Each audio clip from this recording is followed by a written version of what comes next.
Grace, the precious gift of God.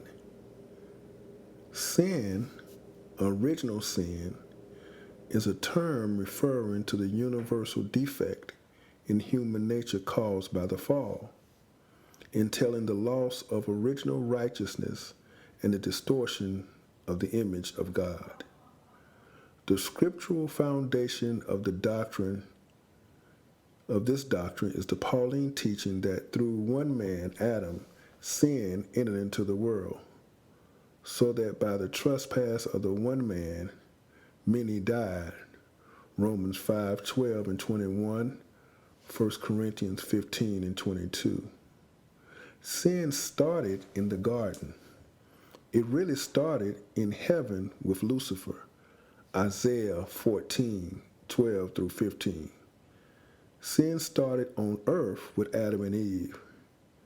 The plan of sin started in Genesis 3:1 through 5, followed by the power of sin in Genesis 3:6 through 13, and then by the payment of sin, Genesis 3:16 through 17. You cannot sin without paying for it. The wages of sin is death or separation from God. What you sow, you will reap someday. Genesis 6:7 and 8. Your sins may not catch up with you for years, but someday you pay for them. If not on earth, they will be revealed at the last judgment. Grace, on the other hand, is the gift as expressed in his actions, gift of God as expressed in his actions of extending mercy, loving kindness, and salvation to people. Grace is a dimension of divine activity that enables God to confront human indifference and rebellion with an inexhaustible capacity to forgive and to bless. God is gracious in his actions. The concept of grace is defined as God's active involvement on behalf of his people. It receives a sharper focus in the New Testament. Divine grace becomes embodied in the person of Jesus Christ, who demonstrates the visibility, the dynamic nature of God's grace, and fulfills in his ministry of redemption the old covenant promises relative to God's gracious dealings with humanity. One of the great defenders of divine grace was Augustine. Augustine was born in Tagaste, which is now southern Algeria, in 354 and died almost 70 years later in Hippo on the Mediterranean coast 60 miles away. In the years between, he lived out a career that seems to moderns to bridge the gap between ancient pagan Rome and the Christian Middle Ages. But to Augustine, as to his contemporaries, that gap separated real people and places they knew, not whole image ages of past and future. He lived as we do, in the present, full of uncertainty. Augustine's African homeland had been part of Rome's empire since the destruction of Carthage 500 years before his birth. Carthage had been built by Rome as the metropolis of Roman Africa, wealthy once again but posing no threat.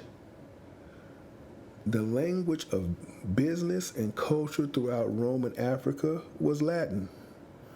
Careers for the ambitious, as we shall see, led out of provincial Africa into the wider Mediterranean world. On the other hand, wealthy Italian senators maintained vast estates in Africa, which they rarely saw. The dominant religion of Africa became Christianity, a religion that violently opposed the traditions of old Rome, but that could not have spread as it did without the prosperity and unity that Rome had brought to the ancient world. According to his contemporary, Jerome, Augustine established anew the ancient faith in his early years.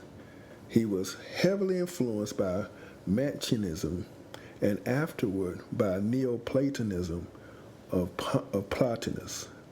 But his mother, Monica, was a fervent Christian whose constant prayer for her husband's conversion was eventually answered. Augustine does not seem to have been very close to his father, whom he hardly mentions in his writings. But Monica played an important role, sometimes even an overwhelming role, in the life of her only son. Both parents were aware of their child's exceptional gifts and therefore sought for him the best education possible. To that end, they sent him to the nearby town of Madura until their resources ran out. When Augustine had to abandon his studies and return to Tagasi, there, according to his own report, he wandered with many companions through the public squares of Babylon, wallowed in their mud as if it were cinnamon and precious ointments.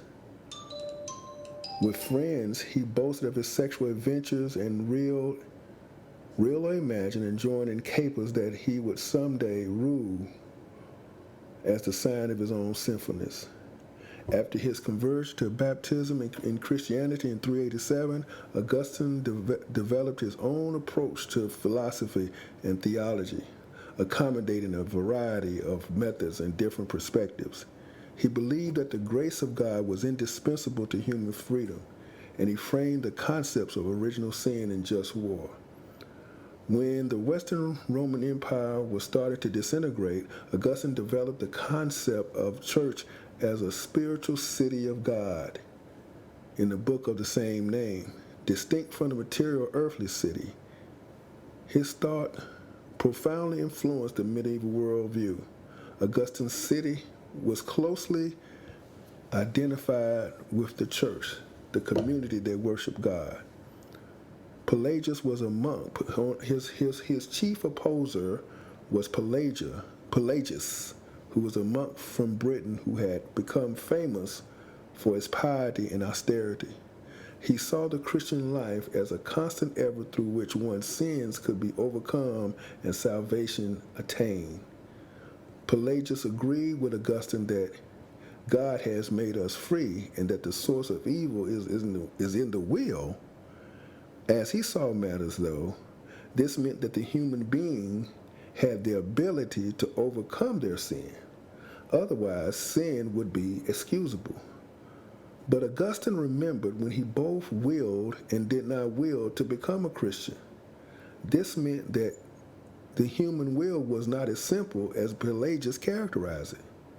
There are times when the will is powerless against the hold sin has on it. The will is not always its own master, for it is clear that the will to will does not always have its own way. Nor can the will do that which its fallen condition does not take hold of our will. As long as we are under its sway, we cannot move our will to be rid of it. The most we can accomplish is to struggle between willing and not willing, which does little more than show the powerlessness of our will against itself. The sinner can still do nothing but sin.